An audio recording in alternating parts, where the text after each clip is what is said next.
Félix Amata, Akita, sans coup Toto Fox, il va retirer son ordonnance lui-même.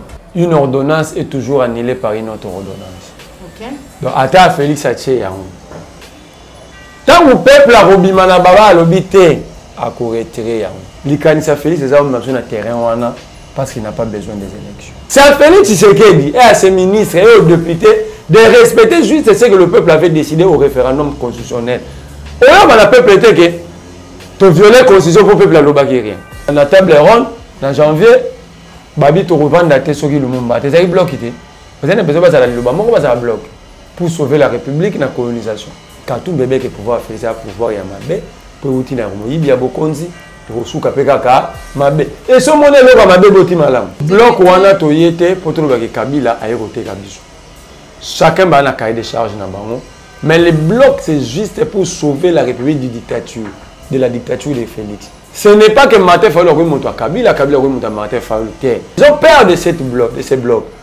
Parce que bloc où toujours on a le droit de rassembler. Mais le roi Bossana, attaque maman Marthe, la CENI, à Rosoité. Tant que le collègue a qui piégé, Félix a qui obligé de se justifier avant de signer l'ordonnance. Il sera sanctionné sévèrement parce que les Congolais, les lois sont à l'obité. Les 107 voyages n'ont pas produit. Même bien sûr que le Bicolo va accentuer, comme on a 500. Ça peut faire négocier, comme on a 500, mais ici, pourtant les États-Unis d'Amérique, à travers Mike Amer, à Sema qui va retirer Kadim. Il y a un monde qui démarche à Meranga qui est de Kamba. Il faut à ça, il est déjà forcé. Il n'y a pas de souci. Mais qu'il sache qu'il y a même c'est là où il sera battu à plein de choses. Franck Idiongo va finir à Faïlo. Le pays est dirigé par le Rwanda. Nous sommes sous l'occupation rwandaise. Il a été critiqué et traité de tout le monde. Maintenant, il y a incursion. Parce qu'il y a 4 villages, les lots sont comme dans 8 villages. Je confirme que ce pays est dirigé par les étrangers. Si réellement Patrick Mouyaya est congolais, il peut nous dire que le Congo est le seul pays à être entouré par 9 pays. Patrick Mouyaya est dans la gouvernance, à exception où est partie notre police des frontières. Je crois que nous avons président Martin Fayulu, il faut bloc. Tout bengi ba congolais. Ou ba na souci à kobimisa mboko na occupation rwandaise parce que ça vient d'être confirmé par l'incursion. 2, ba ba na posa te romema Congo ezwa nzela ya développement. Tout bengi bango ba na bloc.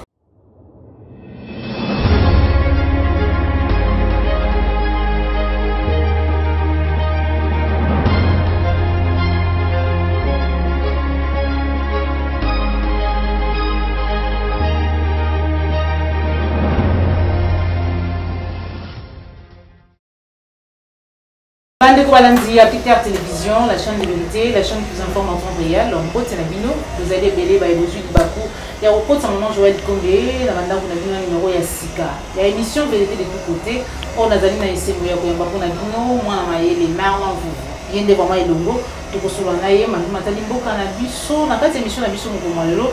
Donc, on a la procès contre Matata Mpoyo, les amis Bongo Lilo.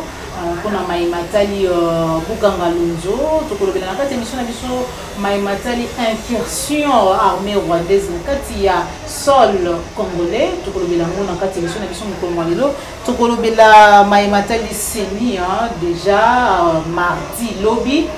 Et vous allez bon investir, il y a des membres, il y a CENI, mais kasi la semaine à yango to koyoka été appel au moins boka Martin Fayulu. Asile pour ça la Maïmatali bloc patriotique et pour avancer to koyoka katumbi na kati FCC to Joseph Kabila na kati bande kwa CLC bande kopé ya Tenko bangoni solani na kati. Plus tarder na kopé ça invité na ngai sur ce plateau mbote mona boka Merlin Fofu. Mbote maman Joël Kombe mbote na balanyo sur la plus télévision mbote na bakongo mani nyonso pe makasi na bayo bakolika na bitumbo ke Congo ekobika un jour. Matondo mingi Merlin Fofu pour répondre à l'invitation na biso to bandi na Maïmatali procès ya Matata Ponyo azali Zalaki Bongo premier ministre na kati ya mboka na biso pour na dossier Bukanga Lozo apparemment liboso ba esengela ki ba kwaye bazwa ki était ba yeko bandela et finalement le procès Matata Ponyo procès ou pas tout côté la justice ba juzi ba sa musana ba mais kasi na libandela déjà Je te l'oublie que Matata Pogna ça qui malam. Bien sûr, on dit ça que le régime Matata, le régime Kabila, pour la détournement, tout le monde le sait. Que moko ya bango moko nous le bami. Alors que chaque année 15 milliards de dollars échappent à la caisse à l'État et contre la poche à bateau. N'est pas nous le bami dans lobby siko. Cette affaire de 15 milliards continue jusqu'à aujourd'hui pour échapper à la caisse à l'État et contre la poche à bateau. Biso bitumbeza te que Matata Pogna kota bolo côté toba kangete asambate toal. Si réellement nous sommes dans un état de droit, chacun doit apprendre à répondre de ses actes.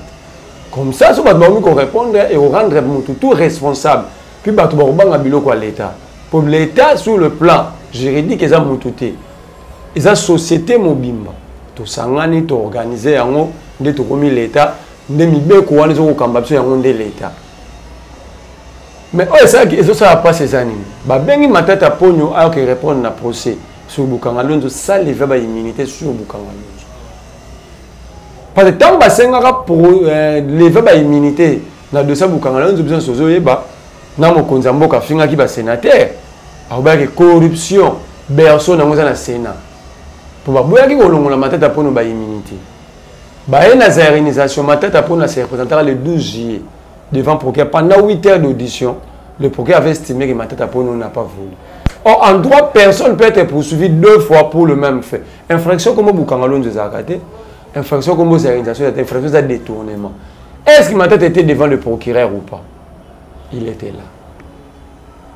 Le procureur a eu pendant 8 heures. Le procureur a estimé qu'il y a un homme libre. Mais si Mayoka théâtre salamment, Azongi a l'anda kunae à la Mukalobi na 12 heures. Banda 0 RT 12 heures. Na 14 heures, on a des policiers qui ont jeep, roté on a réserve surveillée. Les 13. Les 14, le même procureur a sali main levée d'assignation en résidence surveillée. 2 semaines plus tard, a sali ouverture à dossier Bukangalonzo. Ça levait la immunité. Tu dois dire que mon toit a sali ma belle Matata Pogna sur ça, d'accord. Mais quand le procédure nous allons respecter, nous déplacer à ma baie. Parce que donc là, la Coco Sepelate va violer le procédure à droit contre Maman Joël. Pour seulement tout ça, quand politique est mon côté, biso pour nous ça respect à procédure. Surtout comment respecter la procédure. Et que l'administration, je sais comment ça là équitable. Na émission même bateau ba ko yiba lelo ba roba. Kasi to lobi boye. Matata Pogna yo wana zo kendi. Et tenir aucun de mon connu. Abimati. Sans procès. Bien donné l'homme, camarade de Chilombo. Usage de faux sur investissement Miba. À Kenda, en Belgique. Procès aux âmes connus. Jamal à Kenda. DG à Sokok Magouiza à Kenda. On a autant un régime. DG à OVD à Zotamboula. Vital Kamere a reçu une prison à un hôpital qui a fait villa. D'accord. Alingeti Gilles, Acacia, Baliba 12 millions de dollars, il y a des côtes pétrolières. N'a pas mis tout. On ne pas détourné maté. Merci beaucoup, Merlin Vouvou. On a des détournements, tu vas comme on a incursion en armée rwandaise dans la biso. Apparemment, depuis que yoga dit que ba koti ba continuer ko kota mona mboka Merlin Vouvou va ko bimati. Na pesi longonya na papa Alphonse Sala na Jean Membe Western na Bobo Congo na Odombo na ba combattant nyonso batikali. Longonya ya makasi papa mokonzi ya mboka Eli Martin Fayulu. Ba Franck Diongo ba fingara Fayulu. Tant que le pays est dirigé par le Rwanda. Nous sommes sous l'occupation rwandaise. Il a été critiqué et traité de tout le monde. Maintenant, il y a incursion. Il y a 4 villages, les lots sont comme dans 8 villages. Dans Niragongo et aux environs. Où est Franck Diongo? Où est tous les restes qui avaient trouvé l'occasion de vilipender Martin Fayulu parce qu'il avait dit la vérité? Où sont-ils? C'est pour ça que Martin Fayulu. C'est-à-dire ce pays ici, il y a un intérêt mesquin, après même battre quand maman Joël OK. Bazu pela mutua, battre qui yo ka pour bazota Rwanda bacha on a pour ya zoné ka mbo. Quand l'un de nôtres, l'un de nôtres c'est pas par rapport au camp politique. Quand un Congolais, maman Joël Congolais, mboka comme une occupation. Ce batamba mboka toi maïl. Il pas ça mon mboka ko ça on te pour mboka kufa. Est-ce qu'à cause de la vérité tu vas nous enquêter? Ah, il a raison. To sangana to bundela mboka to longola yango. Pays moko te zaka développé sous l'insécurité, sous l'occupation. Mais Patrick Mouya y a bien une occupation, tu as le c'est ce qui d'abord, je confirme que ce pays est dirigé par les étrangers. Comment? Si réellement Patrick Mouya est congolais, dans le but de conditionnel, parce que nous avons un pouvoir de nationalité. Si réellement il est congolais, si réellement Patrick Mouya a utilisé son intelligence au lieu d'utiliser le pouvoir d'argent ou le pouvoir de préserver des postes, il peut nous dire que le Congo est le seul pays à être entouré par 9 pays. La Chine en a 14. Et c'est une question nécessairement de la Chine. La France en a 10. La Russie n'en parlons même pas. Le Brésil. Patrick Mouya, journaliste. Donc, ça dit, c'est un homme d'information. L'autre fois, le président de la République démocratique dit que nous sommes le seul pays au monde à avoir plusieurs voisins. Mais il y a voilà que ça dit les amateurs, c'est trop grave que les dirigeants, même une géographie à pays ni à monde.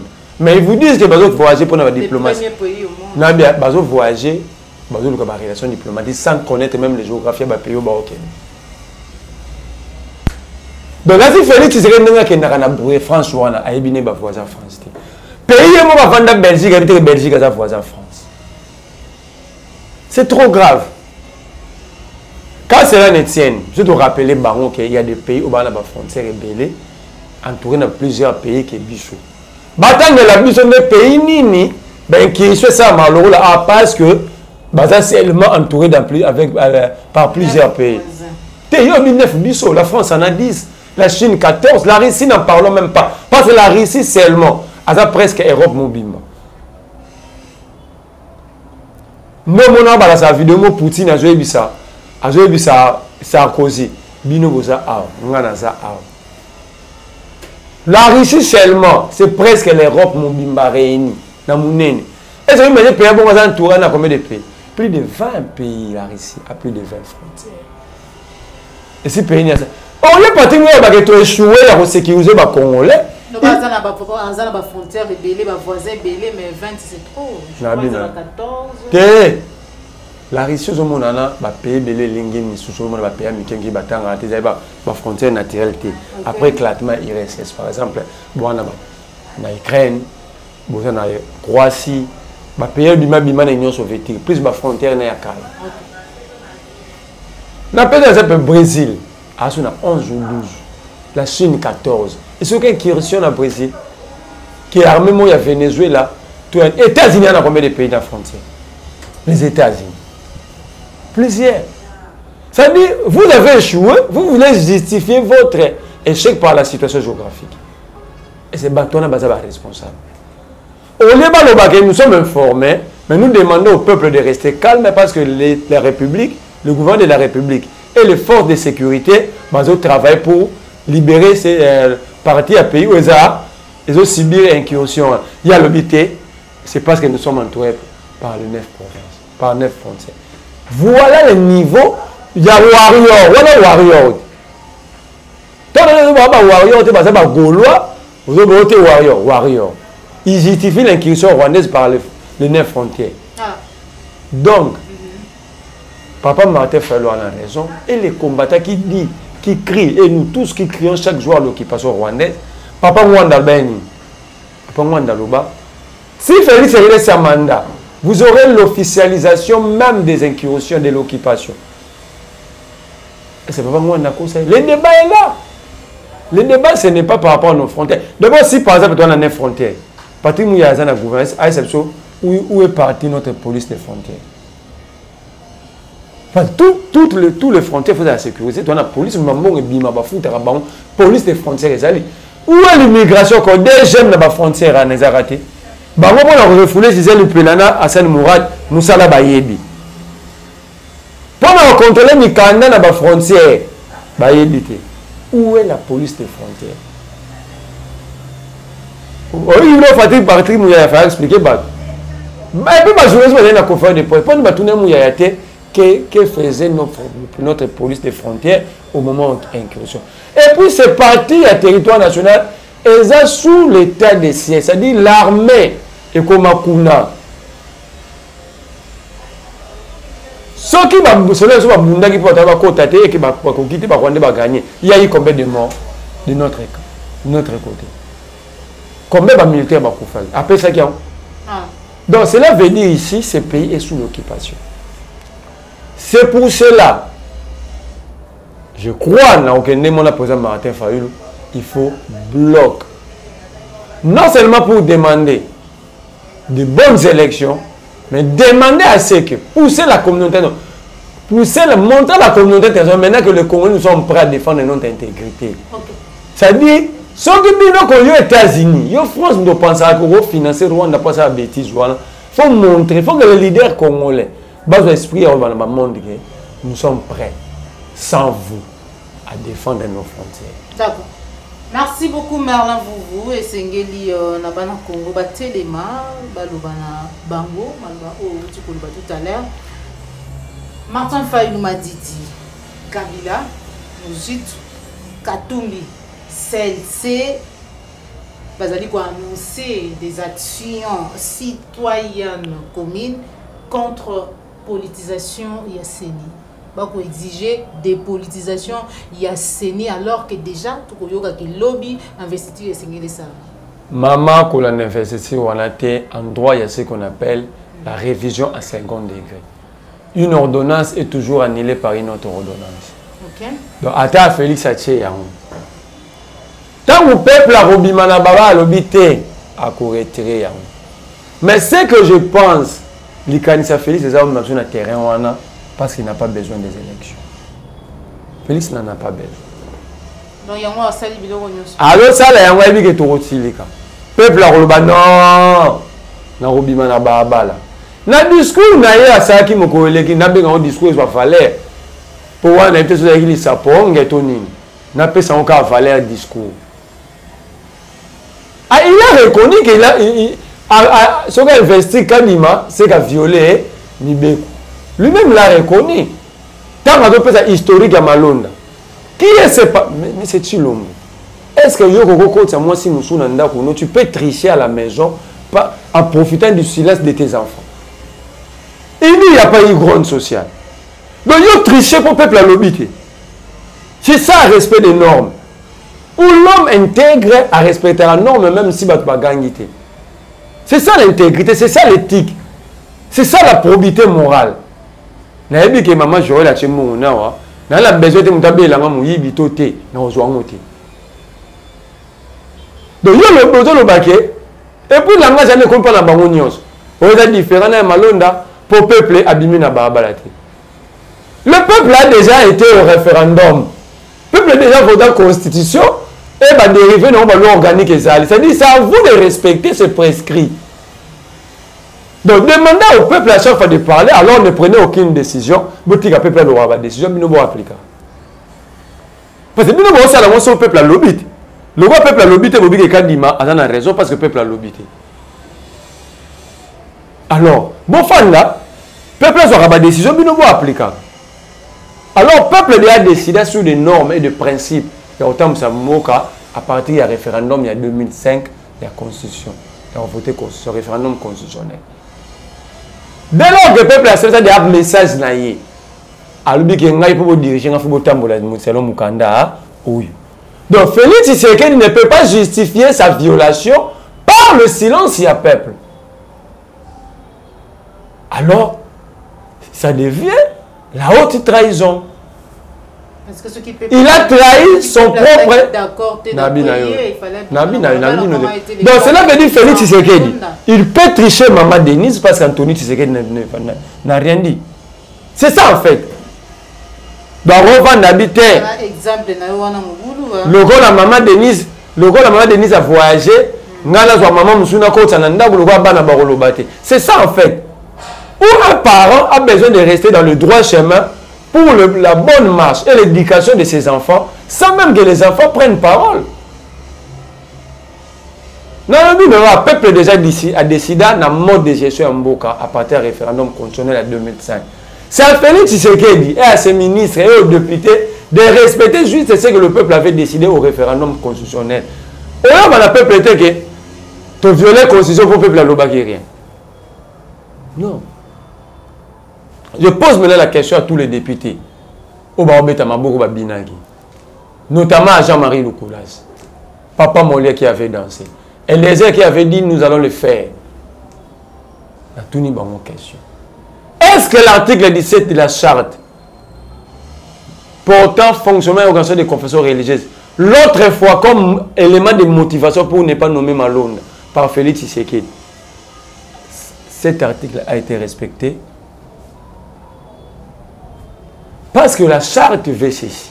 Bangomo batabe église bavandi. Bayo kani bazu vetonyo sur bapesi en l'église catholique. Et c'est maman Joël, tu vas savoir charte toi connais ça monter pour l'église catholique. Ngana zalaki. Bangomo balobi boye, l'unique composante. Ou à ko engager ba confession religieuse union sur vis-à-vis des tiers, c'est la Senko. L'église catholique. Nana chai ba mundu ki peut bandima yango. Bangomo balobi tokosaka réunion place mususu te kaka na interdiocèse bazwa bachango na mukanda. Bango moko ba église babi charte na biso ba PV ne se nomme pas na biso sur église catholique na SCC ba signer monté ba PV on eza na tina te. Félix Tshisekedi na lettre n'est pas mabunda le biango. Les PV vous remis n'ont pas été signés par de personnes habilitées à l'époque qui avaient signé, c'était Sonic Afuta, représentant de l'église des réveils, n'a qu'à composante. Et aujourd'hui, c'est Dodo Kamba représentant de l'église des réveils. Comment est-ce que des intellectuels comme Loukoulas, Eliezer Tambwe, Papa Mollet et les autres, Joe Biden et tous les restes là, na étudiant ILK, Bako CP là, comment dans un pays les autorités se réjouissent de la tricherie? Ça, c'est quelle éducation vous avez fait bana? Bloc patriotique au Kubanzaïti. L'histoire. Maman Joël. Maman Joël. L'histoire de notre pays nous renseigne. À chaque fois que les Congolais ont rapporté des victoires vis-à-vis des dictateurs, et c'est là que par rapport à ma bloc. 1960, comme la table ronde, en janvier, Babi to revendre te soki Lumumba. Tu as bloqué. Vous avez besoin de bloc pour sauver la République et la colonisation. Pour te faire reculer Kabila, en 2015, en janvier, il fallait qu'il bloque la dynamique de l'opposition. Pour Kabila violer la Constitution, il fallait que ça la FAC, force acquise au changement. Il fallait qu'il bloque. Pour l'élection, il fallait qu'il bloque celle. Il fallait que l'église a cédé sur la paroisse. Dans l'histoire, il y a notre histoire politique il y a Congo. Ils ont besoin de leçons à chaque fois que tu gagnes tout ça bloc. Donc quand les Congolais se mettent d'accord, les Congos un gland de victoire. Est-ce que Koya Katumbi est sincère parce que jusque là il est en train de payer ses propres subventions. Parce que tout ce qui lui arrive aujourd'hui, Martin Fayol avait dit ça avant. Nous tous nous l'avons dit. Comment est-ce que vous avez intellectuel? Vous êtes conscient que le pouvoir, on a un pouvoir à Mabé. Quand le premier qui sont mauvaises, et là on est malade, monsieur Robi, même si on est en classe, Félix, quand tout bébé qui pouvoir faire ça, pouvoir à Mabé, pour vous dire, il y a beaucoup de choses, pour vous soukaper Mabé. Et ce monde est là, Mabé, boti malam. Mais bloc patriotique bloc wana toyete bloc wana toyete pour trouver que Kabila a éroté Kabiso. Chacun a un cahier de charge dans bango, mais le bloc c'est juste pour sauver la République de la dictature de Félix. Ce n'est pas que Martin Fayol remonte à Kabila remonte à Martin Fayol. C'est là que va expliquer Batoumabé. Ils ont peur de ces blocs. Parce que bloc Oyo toujours on a le droit de rassemblement. La douleur que nous avons fait sentir à Kabila, tout ça qui bloque. C'est des douleurs où on a fait les choses. C'est-à-dire, moi, ce que je trouve difficile, des intellectuels comme des professeurs d'université comme des Mbata, qui mènent à lobby, il y a prière. Je prie à l'église catholique, mais je ne prie pas Saint Mbongo ou Saint Chole. Bataille des personnes, pour une bataille des personnes, mais si banda papa tient go bete là, criminel maboko. Banda on a encore à cascade na RCD, dans la San City. Et tient série de vivants. Et tient série de vivants. Car Kabilo bando traité criminel, bakenda na ibis. Preuve année Félix a nommé un bassin rebelle. Mende capitaine Mende na armée RCD. Pour ça capitaine. Capitaine la mer Mende. On lève sa biso Saint-Mongo na Saint-Chole. Yebi sa biso ba crime oyo sala tango za na RCD na moninga na terroriste ya tamwe mwamba. Moi bilo c'est que les choses sérieux. Bilo fera tout na Mende. Donc Mende liloba il y a na place à hôtel liloba na mamba komondi. Oui, il doit plutôt répondre des exacts. Et puis Talamboko, un criminel cité dans le rapport mapping, il veut se rivaliser dans le rôle en bon autre chose. Cité dans le rapport mapping, Félix Pena n'a pas de mal chance dans le Congo Tony. Merlin, vous n'a cité dans le babo. Félix Amata, Akita, sans coup Toto Tchaï Fox, il va retirer son ordonnance lui-même. Voilà, merci beaucoup Merlin Vouvou, toujours Zaïwa Congolais Moustapha sur la question, on se retrouve tout à l'heure. Réaction à ça m'a dit Makasi. Mais quand nous sommes au côté pour Toyebi qui Félix a respecté Rané Bakonde. Félix a respecté Rané Bakonde. Félix s'en fout du Congolais. N'a pas qui a signé un mot parce que dernier rempart naïe les a dit Nika Dima 2020. On a eu fait Nika Dima Zala Kuna pour Abimisaï. Mais là, on a bossana. Attaque maman Marthe. Nasemi à Rosoité. On a baki yango. Ouais, baki. Moi de Nika Dima. Azawana. Mais attaque na maman Marthe. Même si on t'a le collègue à la qui piégé. Félix a qui obligé à se justifier avant de signer ordonnance. À se justifier, mais bon, appel à la discours, on a fait ça dans avec un se justifier. Que nous avons monnaie, nous avons qui na sala qui a malon daté, pour ça qui boué, ba pesa un PV moko, ce que qui n'a pas PV belé. Oh, tant on se met sur la PV, l'homme se piège encore. C'est pourquoi je dis que Félix n'est pas aimé. Et ngana ebe que Félix on se demande. Aujourd'hui, dans le lingue de Kokende, Badenika Dimanaseni, la Cour constitutionnelle, il sera sanctionné sévèrement parce que les Congolais, les lois sont à l'obité. Les Congolais commencent à comprendre. Félix, on a dit que vous avez demandé. Tous les gens qui ont piégé. L'Assemblée nationale base un règlement intérieur. Dans le règlement, Moto Oyazali déjà président. Il y a commission Moko Songolo, à Koki Kozala président, il y a commission spéciale Moko Boété. Pour ce qui conflit Salami, conflit de compétences Salami entre les deux commissions, il y a Kozala Wapi. Parce qu'on a l'exemple Mbata. Professeur Mbata Zali, président de la commission PAG, dans le l'Assemblée nationale. Et c'est lui qu'on a désigné président de la commission paritaire. Ils ont violé la loi. Donc, le procès verbal, ce qui peut me mettre pour attaquer la Cour constitutionnelle et Romima ni les faits. La Cour constitutionnelle et déjà ni les faits. Oh, non, c'est-à-dire si nous sommes à Gondwana, c'est ça qu'on a bandé de temps en temps. Chez nous, nous sommes à Gondwana. Chez nous, à Gondwana, avant l'élection, il y a déjà gagné l'élection. Et puis, chez nous, maintenant, là, au Gondwana, tu veux dire que Félix, on se demande. Nous sommes à Gondwana, les décideurs sont ailleurs, vous subissez ici. Pourquoi les 107 voyages n'ont pas produit? Même bien sûr que le Bicolo va accentuer, comme on a 500. Comme on a 500, pour faire négocier, comme on a 500, mais ici, Banane est déjà beaucoup tous les blocs occidentaux, ça t'est. À qui n'a un bloc oriental? Nani occidental pour la Zaki. Les États-Unis à ça sauté. Nani, vous continuez à être même. Bah oui, vous avez la kibaniste. On a entraîné de Nikadima, on a assigné le Parlement et entraîné de Nikadima Falaki, ambassadeur à Chine, à l'écana Parlement. À Poutanana, chez nous, Mbosso, à Ebisamboso qui m'a camombo, qui a vu le Bakota. Ndandimi, pourtant les États-Unis d'Amérique, à travers Mike Amer, à Semaki Bamba retiré Kadima. Il y a un qui démarche à Meranga qui est de Kamba. Babouzou qui est na Kamba. Vous pensez que ça sans conséquence. Félix Aken aux États-Unis d'Amérique, il y a que Gotala, Nini, Congolais en Amérique, il y a que Biden, Biden, non, il y a que la cimetière à maman, il y a celui qui est dans la mer.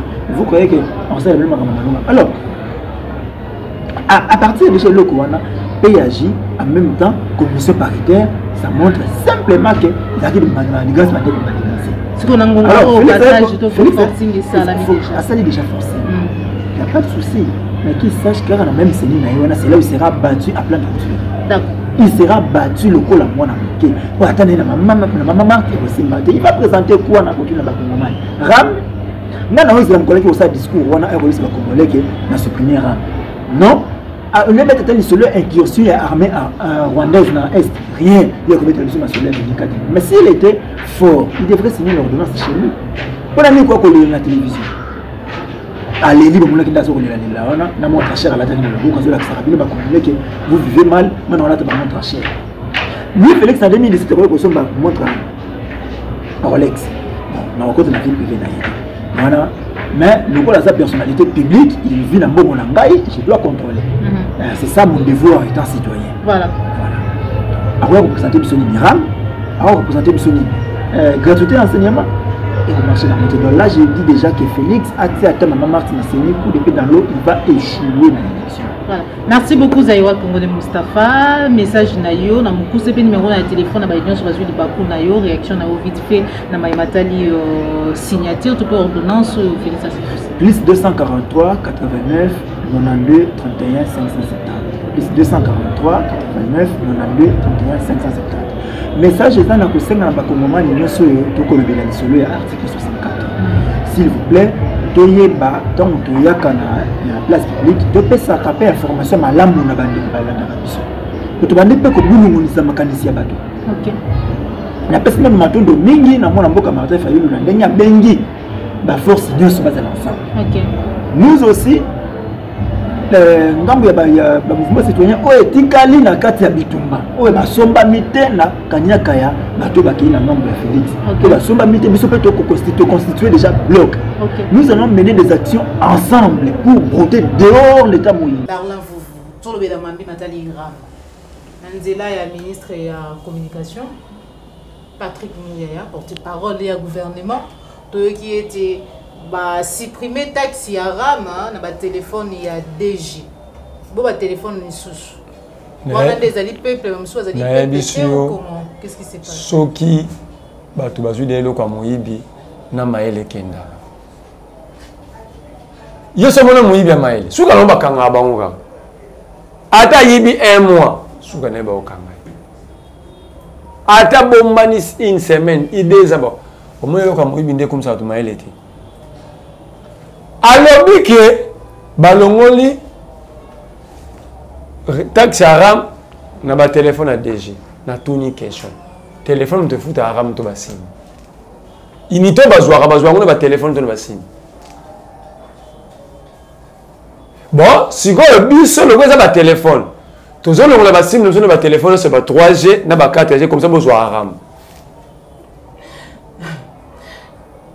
RAM qui basa ebisa biso eza ba téléphone té eza ba sim et le téléphone contrefait na bien pourquoi ba robot député bazanga na ba mituna otuna fa ba tuna mutuna liboso combien de téléphones contrefait de a détecté une année après RAM avec soit yibi au téléphone RAM est au pour ba retracer on va récupérer il a chaque jour na Victor ba yiba au téléphone à récupérer des combien. Attends, on a récupéré, mais on a attend l'information à travers RAM qui est téléphone ba yibe mutume sécurité na lemba. Sikoyo comment fabriquer un téléphone té.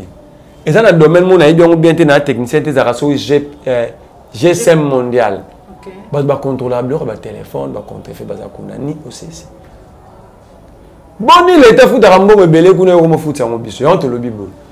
Maman Joël, le monde a sim dans le téléphone à 4G, 5G, 3G. Parce que donc tu as le logo là bango RAM mes téléphone, tout à ce bon ba une unité en web. Voilà l'escroquerie et on la tata miko. Na kati ya mamba lo bara clair hein. To longo les ramete pour Anthony Tshisekedi a commencé millionnaire té.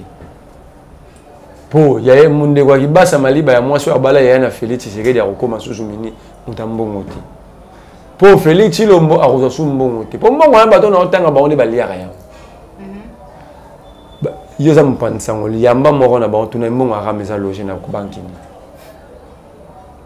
Mbongo ya ram eza loger na continue.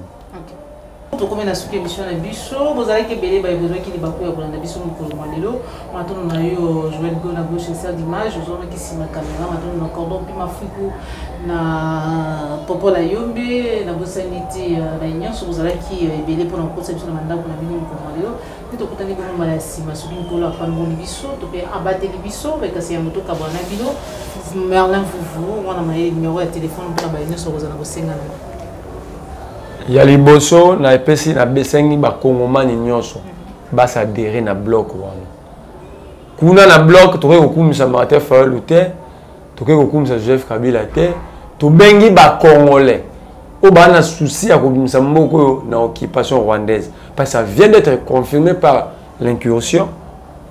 2 ba o ba na posa ya komema Congo ezwa nzela ya développement to bengi bango ba na bloc.